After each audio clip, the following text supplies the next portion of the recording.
Happy New Year, everyone, and welcome to the Denver Gazette Sports Podcast. I'm your host, Chris Schmedeke. Today, we are brought to you by Applewood Plumbing, Heating, and Electric. They have been serving Denver residents for over 50 years. They are the proud sponsor of the Colorado Avalanche and of this podcast.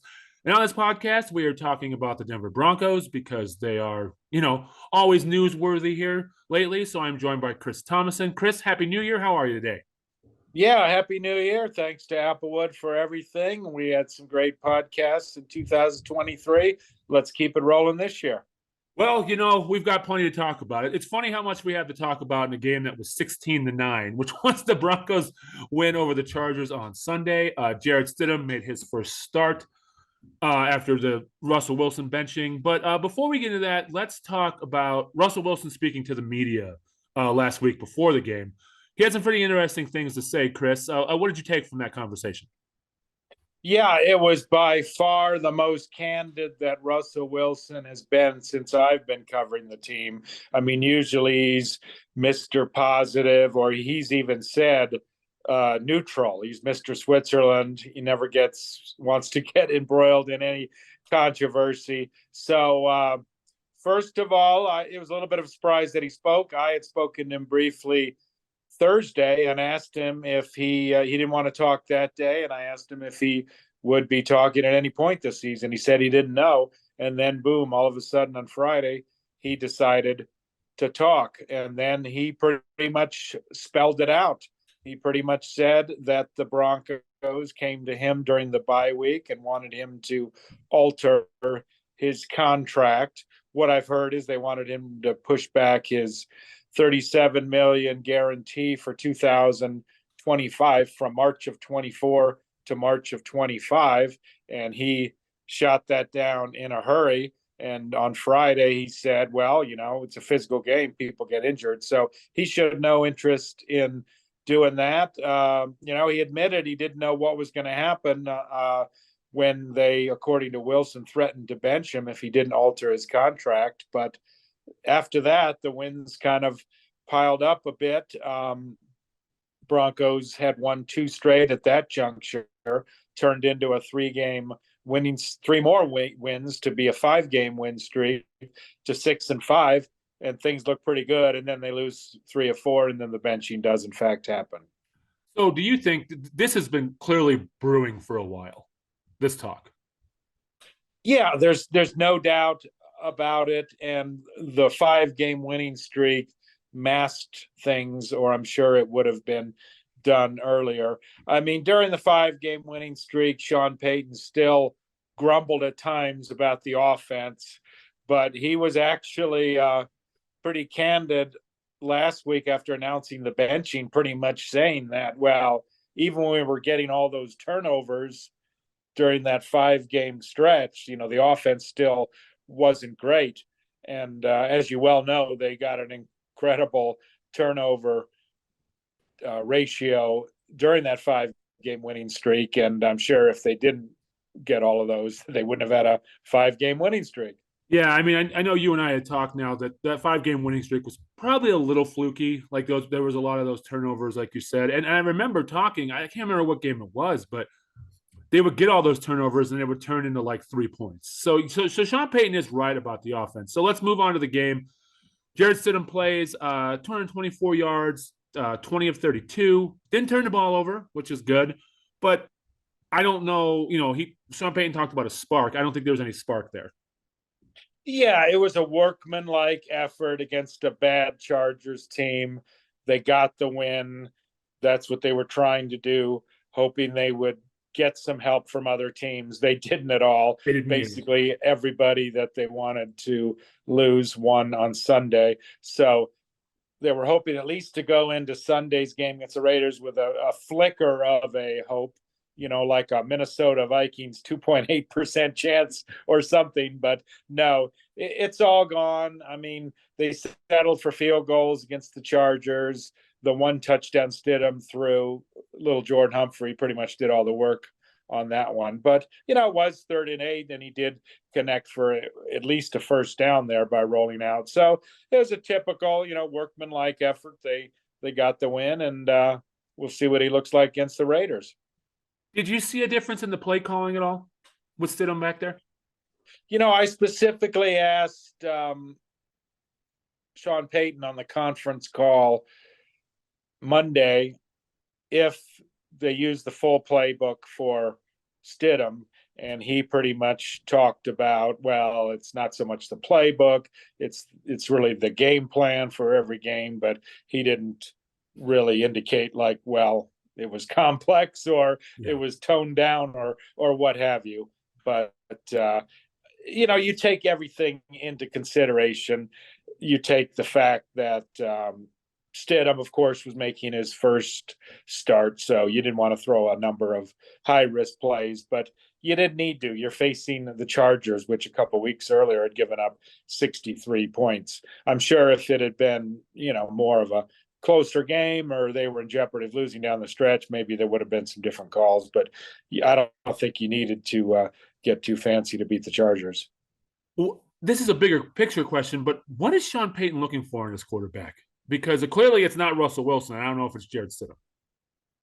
Well, he wants another Drew Brees. Yeah. But, sounds like Rick Pitino years ago with the Celtics. Larry Bird's not walking through this door. Kevin McHale's not walking through this door. But yeah, I mean, basically, the middle of the field is kind of. Drew Brees made his living in the middle of the field. It seems like they're either throwing short passes with Wilson, or then they finally started to air it out a little bit in the Houston game with, a little bit of success here, but not a lot of consistency in the passing game and that sort of thing. And that's what he wants, basically. Well, and also they haven't really been consistent in the running game either. You wrote a story about Javonte Williams trying to get back on track, but he ran the ball for 15. He ran the ball 15 times in the win, but 2.7 yards a carry. He's really struggled. Jaleel McLaughlin had the best game, but he had 44 yards. So the running game has really kind of gone downhill since the winning streak. Yeah, you're absolutely correct. Javonte Williams. It's a great story, him coming back from that serious knee injury, but he seems to be wearing down this season. 9 straight games of averaging less than 4 yards a carry, 3 straight of averaging less than 3 yards a carry.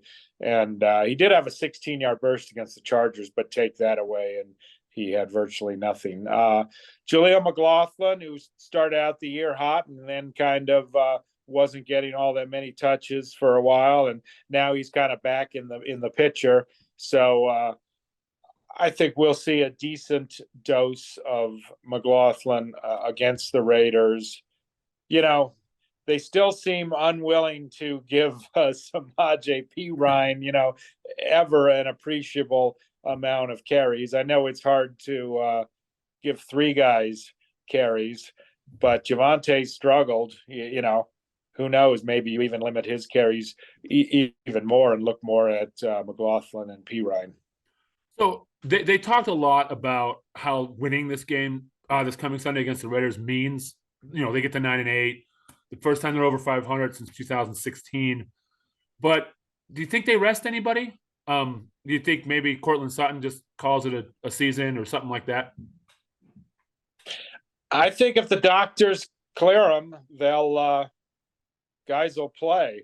I think maybe the only type of guys who might not play are ones who could have a higher probability of aggravating an injury, and then it affects them in the spring.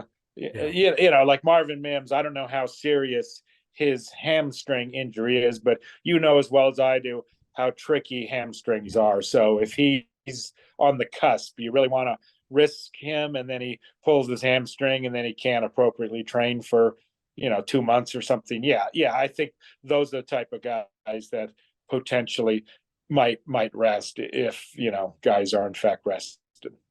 I'll mention the defense real quick. They didn't give up a touchdown, but I think a lot of the performance on Sunday probably had to do with the opponent on the defensive side. Yeah, I would think so. Easton Stick, hasn't exactly torn it up. He did. He was okay against the Bills, although he sacked a lot, and then just got garbage points when they lost 63-21 to the Raiders a couple weeks ago. But I think it was important for the defense to bounce back. I mean, the defense regressed against Detroit. They did bounce back against the Patriots, but they were kicking themselves in letting the Patriots drive down for that last second winning field goal. So I think the defense, I mean, holding a team out of the end zone for the entire game, they're feeling pretty good against the Chargers. They would have liked a few more sacks. They only got one, but overall, I think they were pleased. So let's about if they can win on Sunday and have a winning record. How important do you think that is to that locker room to get a winning record again? Yeah, I think it's important. I mean, everybody keeps bringing up the Detroit Lions, who started out last year 1-6, battled their way back to 9-8, and look at them now heading for the playoffs.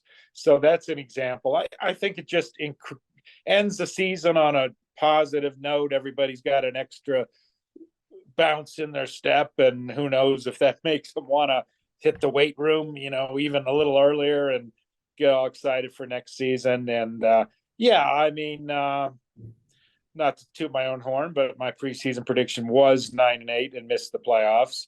Of course, I will add that my Coach of the Year preseason candidate was Frank Wright too, so I'll throw that in. But I mean, a 9-8 would be a 4-game improvement from last year, and I think most teams would always take a 4-game improvement. And if they go 9-8 and have a 4-game improvement next year, they're sitting at 13-4. Well, we'll have plenty of time to talk about the quarterback situation, but real quick, let's talk. How does this make the Broncos and Sean Payton look? Like this whole situation with Russell Wilson? Do you think it scares free agents away? Does it give the Broncos kind of a bad look and probably a bad taste to a lot of other teams and players?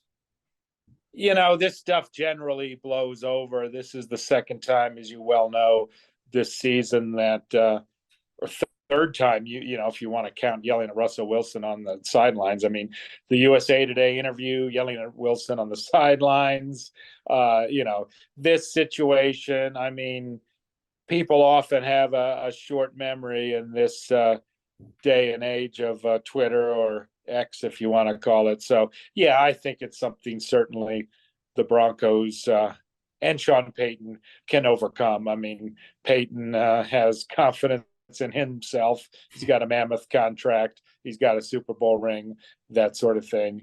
And they're not going to have much cap money, so they're not going to be throwing crazy money out to anybody, really. They're going to try to be creative, and additions would be guys who slip through the cracks and that sort of thing. And those kind of guys are looking for an opportunity anywhere. Well, people were already excited about watching like Michael Penix Jr. last night in the college football playoff, that maybe the Broncos can go that way. But we can dive more into draft and quarterback stuff like that after next week. But Chris, thanks for coming on. Again, the Broncos are eliminated from playoff contention. I know we didn't really mention that, but I think it was kind of a given the way we were talking. They play the Raiders this Sunday. Make sure to subscribe to this podcast on Apple or Spotify. Make sure to go to denvergazette.com for all of Chris's coverage of the Broncos and our coverage of all the other teams in the area. And Chris, thanks for coming on. And next week, we'll be talking about the end of the regular season. It seems pretty crazy. Sounds great. Thanks, Chris. Thanks.